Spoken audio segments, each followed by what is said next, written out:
The Scarlet Bandit. A beautiful woman, but not like the other everyday beautiful girls in the world. This one is very, very different from the rest. She comes from a background of violence, brutality, bloodshed, murder, and horror. She has long black hair, with skin white as snow, and brown eyes. She's 5 feet 6 inches tall, and weighs 150 pounds. Wearing all black and red.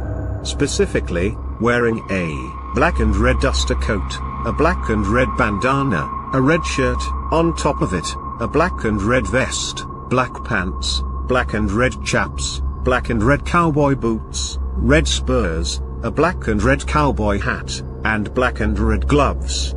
She also has a red and silver gun belt, gun holster, and a red and silver skull belt buckle. But the most famous thing about her is that she has a black and red eye patch on her left eye. Underneath it, a scar that goes down nearly the entire left side of her face. She seems innocent at first, but she is a force to be reckoned with. On the outside, she's absolutely beautiful, but on the inside, she's very dangerous and unpredictable. She strikes fear in the hearts and souls of those that see her.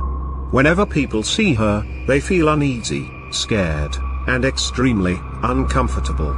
She gives off an extremely intimidating vibe. Her presence makes even the most fearless individuals think twice before attempting to talk to her, or even to go up to her and say hello.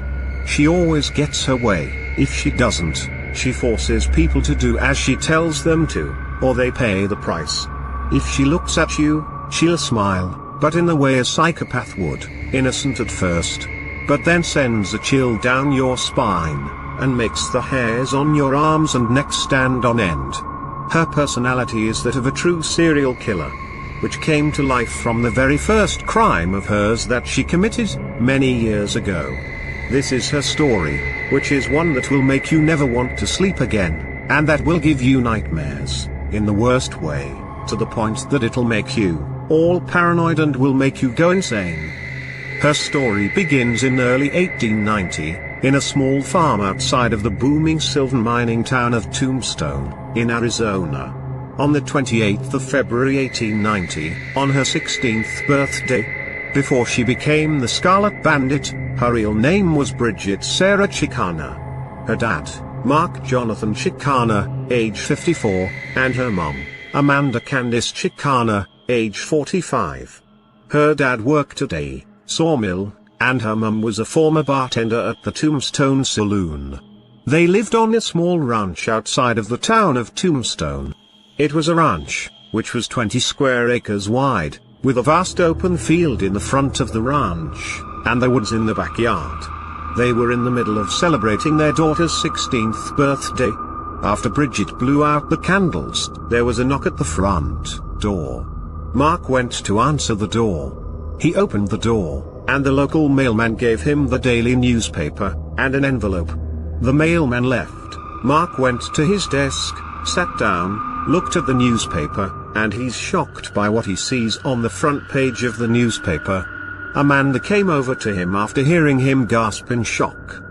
The newspaper and in the envelope mentions something that happened 6 months ago. On June 17, 1889, at 12 a.m., Mark was working at the Tombstone Logging Company sawmill one day. Just as he was just finishing one of his jobs, and as he was about to head to his next job at the sawmill, the chief of the company called all his employees in for a meeting. He began, "Gentlemen, we are just getting ahead of our competition. They're starting to fall behind on their bills, and we are now way ahead of them. So now because of that, I'm increasing the payment by just a smidge, and give you all longer work hours. This is a big triumph for us, and the company itself. It's all thanks to all of you for putting in all your hard work, and you all should be very proud of yourselves." Mark didn't like what he was hearing at all. He spoke up, and said, "Now wait just a minute, what kind of nonsense is this? Who do you think you are? You're the reason we almost went bankrupt in the first place. Your actions for not lowering the budgets nearly caused us to fall behind on our bills, and let our competitors catch up. We will not work longer shifts. We have families to take care of and feed, children to raise, and money to make to continue living our lives. After the torture we went through the last time, we will not work longer shifts, just because our competitors have fallen behind, you stupid filthy bastard. The chief, shocked and enraged, stepped down, went up to Mark, and said, "Your behavior and language will not be tolerated around here. You are going to do as I say, whether you like it or not. It wasn't my fault that I mistakenly raised the costs of our equipment. Now don't start whining about this. Got that?" Filled with rage, Mark did the unthinkable. He punched the chief in the face, took out his cattleman revolver, pulled the chief towards him, and shot him in the stomach. The chief, bleeding out profusely, gasping, looked at him, then fell backwards, and dies right in front of him and everyone. All the employees were frozen, and speechless. They've never seen this happen before in all their years of working here. Panting angrily, he puts his gun away, punches out, gets on his horse, and heads back home. When he got back home, and walked into the house, Amanda saw a look on Mark's face that she had never seen before. She asked him, "Dear, what happened? Are you okay?" Mark ignored her. He went straight into his bedroom, and slammed the door shut so hard, it knocked some of Amanda's china cups and bowls off the shelves, and crashing to the floor, shattering them to pieces. Startled by what just happened, Bridget went to her parents' bedroom door, knocked, and said, "Daddy? Are you alright?" Mark didn't answer.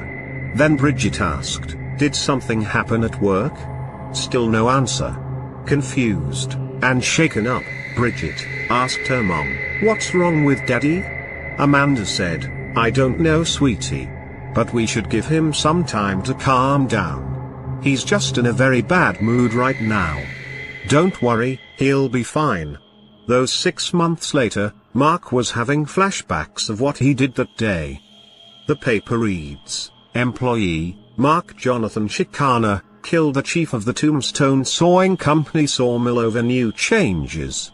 When Amanda looked at the paper, she was shocked by what she sees. She's been married to Mark for a long time, she's never seen this before. The letter itself reads, "Dear Mark, we were given a report of you killing the chief of the Tombstone Logging Company. One of the other employees told us that you weren't happy with the changes he was going to make. You objected to him, and killed him because of what he was about to do. You had no right to snap out at him like that and kill him. You are gonna go to court on July 5th, at the Tombstone Court at 10 a.m. to go on trial. If you have a lawyer, please feel free to bring him with you. If you're guilty, then it'll be life in prison for you. If you're innocent, well, that we'll sort out.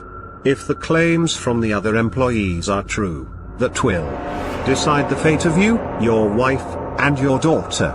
If you are proven guilty, and when you start living life in prison, we will have her fill out some divorce paperwork, and your daughter meanwhile, we be put in an orphanage. So just think about it while you can. Sincerely, Governor David B. Jackson." Watching from behind her bedroom door, Bridget was in a state of shock and absolute disbelief, after hearing what her dad just read. As she backed up and sat on her bed, in her mind, she thought, did Daddy kill someone at work because of him being forced to work longer than usual, and not come back home in time? If he and Mommy get taken away from me, I'm gonna be in an orphanage. I need to see all of this for myself, because I don't believe any bit of this. As the days went by, Mark and Amanda stopped talking to Bridget, feeding her, and taking her to school. Every time Bridget tried to talk to her parents, they refused to listen to their daughter.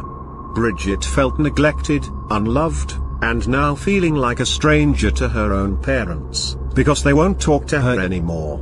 Mark was in a deep depression over the fate of him, his wife, and his daughter.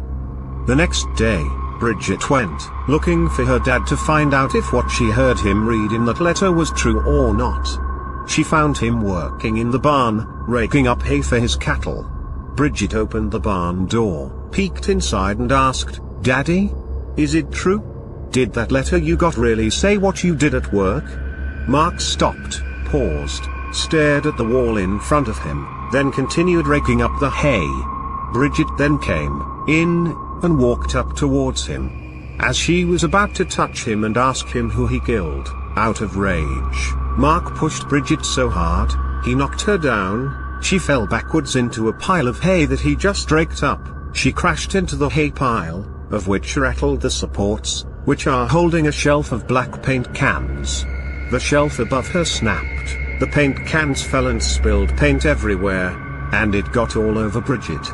Mark snapped out of it, and his jaw dropped, and he couldn't believe what he just did. Bridget pushed the buckets of paint off of herself. Thankfully, she wasn't injured. Mark went over to her, helped get all the hay off of Bridget, and said, "Bridget, are you alright? I'm so sorry. I didn't know what came over me." Bridget sat up, and looked at him, and he looked at her, and as he was about to help her up, he went, "Bridget." As if she was stuck in the hay pile, Bridget then bursted into tears, sat and stood up. She pushed him down, knocking him over, and screamed, "What the hell is wrong with you? You're not my dad, you're a monster. You don't love me. You don't talk to me. Hell. You don't even care about me. I hate you. I hate you so much. How could you and Mommy do this to me? You're the worst parents ever."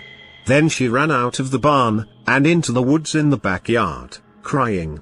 Amanda came outside to see what all the noise was. She went to the barn, and found Mark, brushing hay off of himself. She went up to him, and asked, "Honey? What in the hell was all that noise I heard?" Mark explained to her what he did to Bridget, and what she said to him. Amanda couldn't believe what Mark just told her. Amanda was in shock, and didn't know what to think or say next. She went, "Oh my God. Good Lord." She and Mark started crying. They knew that the end of their time together as a family was coming to an end. Days later, Bridget went into downtown Tombstone, walking down the sidewalk. As she made her way through the town, nobody looked at her, or even bothered saying anything to her. Then, Bridget came up upon the Tombstone graveyard. She walked in, and sat on one of the benches, in the center. She sat down, put her hands on her face, started crying, and said, "Why don't Mummy and Daddy love me anymore? They don't care about me. They don't talk to me. They don't even love me or see me as their daughter. I hate my life. I have the worst parents ever. I hate everything, and everyone." But then, she stopped crying, and came up with a plan that'll change her life forever. She said, "I'll make them pay for how they've treated me. For abusing me, and for not considering me as their daughter anymore. I will have my revenge." She laughed sadistically, headed back home. On the day before her day of revenge, she went into the barn, took her dad's cattleman revolver, took 2 cattleman revolver bullets from the ammo chest, put them in her pockets, and stayed in the barn, waited for the day that she'll get her revenge. She stole some food and water from a market in downtown Tombstone. She waited in the barn, in a little hidden room, in the rafters. She felt at home in her temporary room, and waited, patiently. Then, the moment that she's been waiting for had finally come. On the night of June 5, 1890, at around 12:50 a.m., Bridget seized her chance at revenge. She grabbed her dad's cattleman revolver, and put 2 bullets into the chamber. She climbed down from her little hidden room in the barn, and creeped out of the barn, like a ghost. Fortunately, her parents were fast asleep. She quietly snuck into the house, and went upstairs. She didn't make any sounds, as she quietly snuck into her parents' room, carefully climbed up on the front of her parents' bed, cocked the gun, aimed, whispered, "Goodbye Mummy and Daddy." She shot her dad first, then her mom, in the face. The shots were so powerful, that her parents' heads literally exploded like watermelons. Blood went everywhere, and was all over the bedroom walls. She watched as the blood from her parents' lifeless bodies dripped down the walls around her. She smiled happily and sadistically in triumphant vengeance. Then, she said, "At long last, now I won't have to live with them anymore. Vengeance is mine at last." However, she wasn't done yet. She then thought, wait. I should probably get rid of all this evidence, but how though? She sat down on the chest, in front of her parents' bed, and started thinking of a way to make sure that nobody finds the house, and everything that's happened inside it. Then, an idea popped in her head. She said, "Well, I do remember seeing 15 jugs of moonshine, of which Daddy bought in town, in the barn. I'll take them all, one by one, into the house, pour out every single drop of it in each of the rooms in the house, and make a trail that leads to the bedroom here. That way, once this house burns to the ground, there will be no evidence of my work. After this place burns to the ground, I'll be free at last." Pleased with her plan, and very proud of herself, she went back to the barn, brought the moonshine jugs one by one, into the house. Then she started going into each of the rooms, poured moonshine in all the areas of each of their rooms, and emptied out the last jug in her parents' bedroom. Then she said, "Now, I'm alone at last. Nobody can tell me what to do, or anything like that anymore. Time for this place to burn in hell." She lit a match, dropped it right next to the moonshine puddle in the middle of her parents' bedroom, and walked back downstairs, to get the clothes that she wears to school on, and walked out of there, now burning inferno of her house. Suddenly, there was an explosion, and a piece of burning ash fell from the air, and landed on her face, burning her left eye. She screamed loudly in pain, but nobody was around to hear her screams. She then ran to the stables, and splashed the horses' drinking water on her face. There is now a big scar, that goes down nearly the entire left side of her face. Thankfully, in her bag, was the black and red eye patch she wore on Halloween a couple of years ago. She took it out and put it on. She immediately felt better after that. She then grabbed her dad's repeater and rifle, and walked away from the burning house, that was once her house that she lived with her parents in for her entire life, now burning to the ground. The next morning, at 10 a.m., their trial was about to start, and they were waiting for Mark. The judge, getting impatient, said, "Where the hell is this bastard?" Jury said, "I don't know, Your Honor. Want me to head to the police station, and tell them Mark hasn't showed up?" The judge replies, "Yes, that would be great."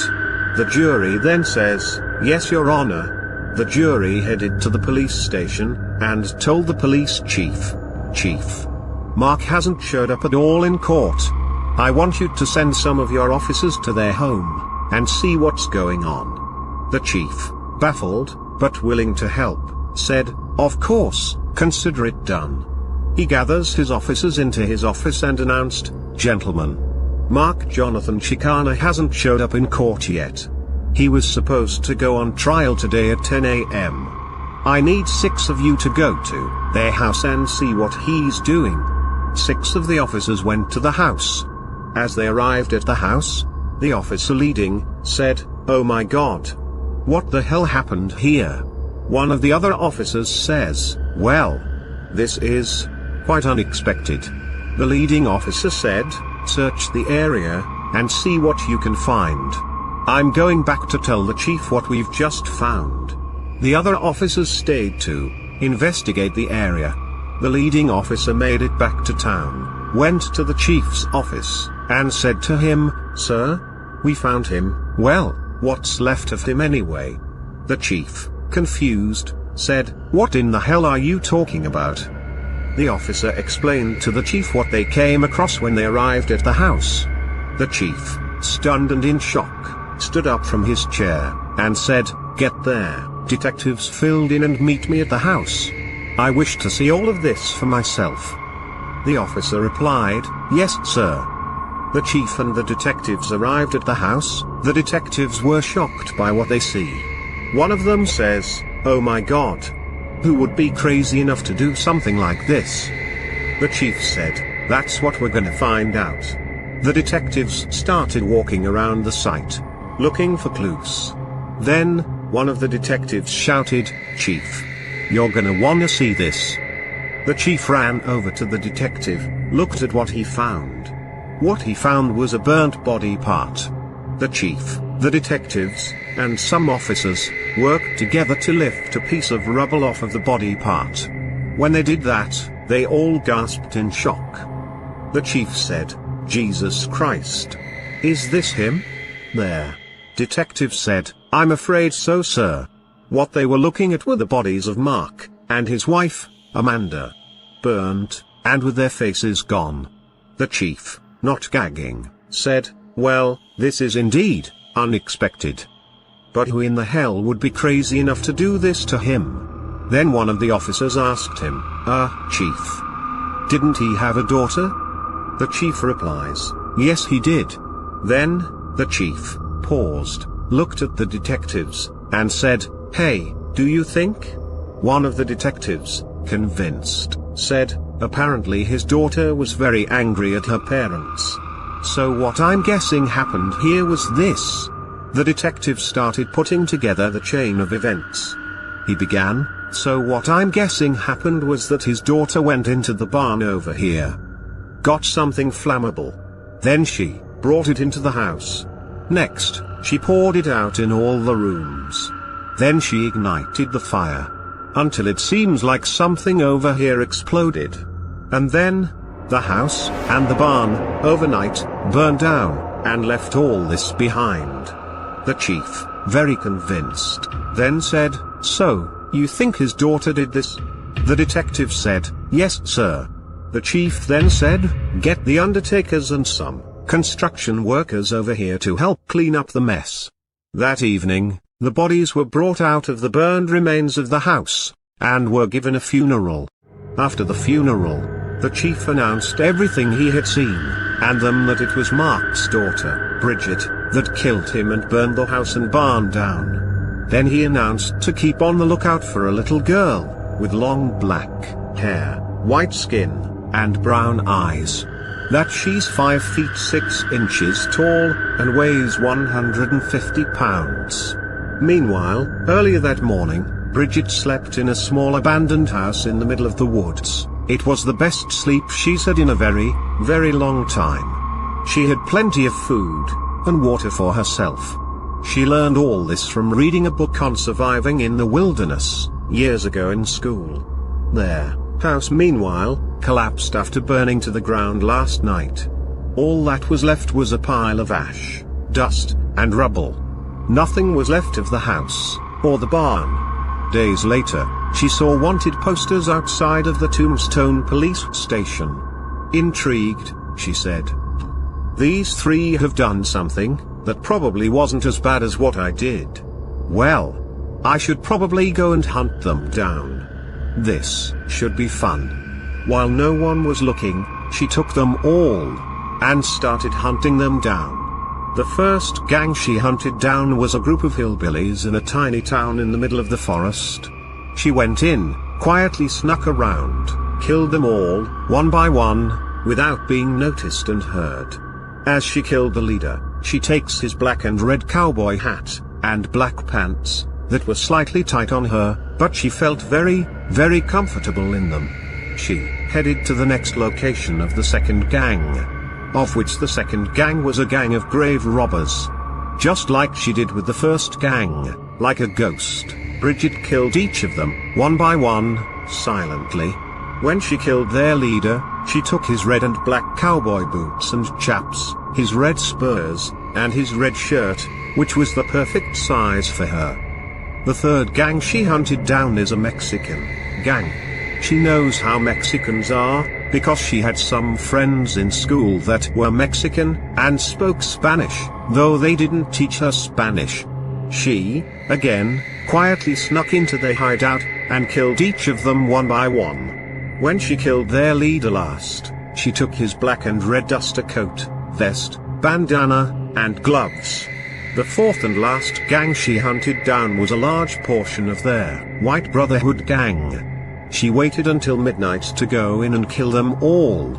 At midnight, she quietly and stealthily snuck into their hideout, and started killing each of them, and hid their bodies in the bushes outside of their hideout. She then snuck into the leader's bedroom, and shot him in the stomach. The leader, bleeding out, looking at her, and she looked him in the eye, and said, "You shouldn't have done those crimes that got you in trouble in the first place, darling. But don't worry, it'll all be over soon. Trust me." She chuckled, sat down in the leader's desk chair, watching him slowly die right in front of her. While she was sitting in the chair, she cleaned her knife, polishing it, to pass the time watching the leader die. Then she noticed a book on one of the shelves, and says, well, what do we have here?" She took it out, sat back down and started reading the book. The book she was reading was a book that was all about the White Brotherhood. She was fascinated by what she was reading. After she finished reading the book, she put it in her bag, to save it when she wants to read it again. After that, she said to the leader, as he continued to die, right in front of her, "Thank you very much for this book, dear. Absolutely fascinating. I greatly appreciate your generosity. Now, just let all your pain wash away, as you join all your friends." Then, as he was about to take his last breath, she kisses him on the forehead. It was her death kiss. Whenever someone's about to take their final breath, she'll kiss them on the forehead, before they die. After he died, she took his silver and red gun belt, gun holster, and his silver and red belt buckle. After that, her outfit of black and red was complete. She looked at herself in the gang leader's mirror, and said, "Ah. Perfect. I look dangerous. A perfect fit, for a girl like me." She giggled, and walked away. The next day, when the police arrived at each of the gang's hideouts, their officers and detectives found all of their faces blown off, and beyond recognition. So there were very little to no trace of the person that killed them. As months went by, Bridget then killed a homeless man in an alleyway in downtown Tombstone. But she didn't go unseen. A man, at 34 years of age, saw her, and even saw her face. Then he went to the police station, and filled the officers in on what he saw, and what the girl he saw looked like. He told them everything he saw that she was wearing, and what she looked like. The officer with the paper drew everything that the man saw on her. He then shows it to him, and the man says, "Yes. That's the girl I saw." As the word spread out, it traveled like wildfire across the country. 3 months later, the killer was finally given a name, one that would make her famous, and feared throughout the country, and the world. They called her the Scarlet Bandit. She goes in, kills, and gets out, without a trace, and no evidence of her. She strikes so fast, time can almost not keep up with her. She's so fast, and so dangerous, that even the younger outlaw gangs, including all the other Mexican gangs around there, starting to fear the Scarlet Bandit. The lawmen, nowadays, rarely plan to attempt to hunt and track down the Scarlet Bandit, because of how fast and dangerous she is. Plus, there's almost nothing that the police can do about capturing the Scarlet Bandit. She was then declared the most dangerous woman in the world. And the Scarlet Bandit is indeed just that. She then became more famous, via her motto, "Bloodshed is a beautiful thing." She loves nothing more than spilling blood, watching people bleed out, suffer, and die right in front of her. She gets a kick out of it, and total satisfaction and pleasure from it. She's basically like Michael Myers, but a billion times more dangerous, and faster. She's been nicknamed the Queen of Death. When the Scarlet Bandit first heard about it, she was rather pleased with her nickname. She thought, the Queen of Death. I love it. Fits me just right. Sounds like something from those stories they read to us in school. Absolutely perfect. She chuckled sadistically, and then said, "Now everyone I meet next will know who I am, and to do exactly what I tell and ask them to do. If they don't, if they don't, then I'll make sure they'll never have to live with their mistakes again. Oh, this is gonna be fun. Time to get started." She started doing all of that after she became famous via her name. Now at the age of 22, she's been on the run for over 5 years, and to this day, no one has ever caught her, and she's forever on the run. Remaining uncatchable, impossible to track down, and temporarily unstoppable. Whenever you see her, she'll be wearing red and black, with a red and black eye patch on her left scarred side of her face. One of the guns she carries is her dad's cattleman revolver, of which she learned how to smith. She smithed the metal parts of the gun in copper, and etched golden engravings on it. It's the gun she uses to finish off her victims. She also carries her dad's Lancaster repeater, which is black, with the receiver being gold, and with black engravings, and is cherry wood. She also has a Carcano rifle, that's also cherry wood, and that's all black with gold engravings on it. Her other sidearm is a Lamat revolver, of which she stole from the leader of the Mexican gang she killed, in copper, with gold engravings and ebony wood stock, which doubles as a shotgun too. Another weapon of hers that she recently acquired is a jawbone knife, made from the jawbone of the leader of the 4th gang she killed off. Instead of shooting him in the face, she shot him in the stomach, as if she knew what her dad did at work all those years ago. After she waited for him to die, and after he died, she used a knife she found in the kitchen of the gang's hideout. Then, she carefully cut the left side of his jaw, precisely, cutting in the right spot, didn't mess up, or make any mistakes. After she finished cutting, she got all the flesh off the jawbone, went back to the kitchen, took off her black and red gloves, and started washing the jawbone clean. From watching her mom wash the dishes, she cleans the jawbone clean of flesh and blood. Then she uses another knife, just like the one she used to cut it off, to shape it into a sharp, ragged-edged blade. Bit by bit, she shaped it perfectly and with extreme precision, into a razor-sharp jawbone knife blade. After she completed her little project, she tested it on the head of the leader she took it off of, and stabbed him in the eyes. As she did, the blade went through, perfectly, and cleanly. After that, she said, "Here we go. Now I'll be able to sneak into any place, as quiet as a mouse, cut them in the throat, and leave no trace of me on it. Absolutely gorgeous little knife I made here." She chuckled sadistically, and then used some string she stole from a tailor in town, and wrapped the handle of the knife up, and it felt very nice in her hand. After that, she's used her human jawbone knife to silently kill her victims. She'll give you an innocent, beautiful smile. Then she'll seduct you, as if she's put you under her spell.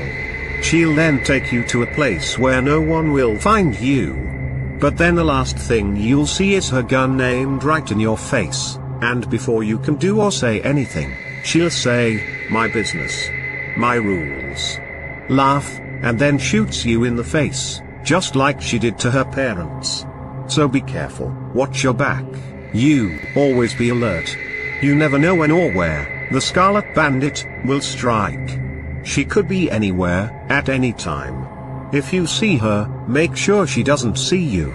If you see her, just back away, don't look back, and don't tell anybody that you saw her. Because if you tell someone that you saw her, and if the word gets out, she'll track you down. You can't run, or hide, from the Scarlet Bandit. She'll always find a way to track you down. If she finds your home, she'll come into your house, kill your entire family, your pets, livestock, and save you for last. She'll bring you into your bedroom, where your wife and children's dead bodies will lay. She'll get you to lay down on the bodies, and before she kills you, she'll ask, "Any last words, dear?" If you do say something, she'll then ask, "Do you want to see What's under my eye patch, darling? If you say yes, or nod, she'll lift her eye patch up, but, before you even get a chance to see her left eye, she'll kill you before you even see her left eye. However, if you don't say anything, she'll just pull the trigger and kill you anyway. So whatever you do, don't tell anyone that you've seen the Scarlet Bandit, because she'll track you down, and kill your entire family. Recently, she's upgraded to a new pair of guns, which are 2 navy revolvers. In copper, with black engravings, and pearl stocks. She stole them from a police station in Tombstone. She creeped inside the station, found the guns on a table. None of the police officers in the station noticed her, or heard her. She took the guns, snuck out of the station, returned to her campsite in the forest, and cleaned them up. She uses them from time to time. Nowadays, the Scarlet Bandit is the most feared person on the planet. All police officers, marshals, even bounty hunters are deathly afraid of the Scarlet Bandit. They never bother to go out looking for her. She's too fast, and way too dangerous. The Scarlet Bandit is the only female psychopath that has never, ever been caught. She's constantly on their run, while leaving a huge bloodbath everywhere she goes. You never know when, or where she'll strike or who she'll target next. So avoid her at all times, no matter what. You won't stand a chance of catching her. This has been the story of the most dangerous woman in the world, who's also known as the Queen of Death. This has been the story of the Scarlet Bandit. There's now a pretty likely chance of you having nightmares of you encountering the Scarlet Bandit.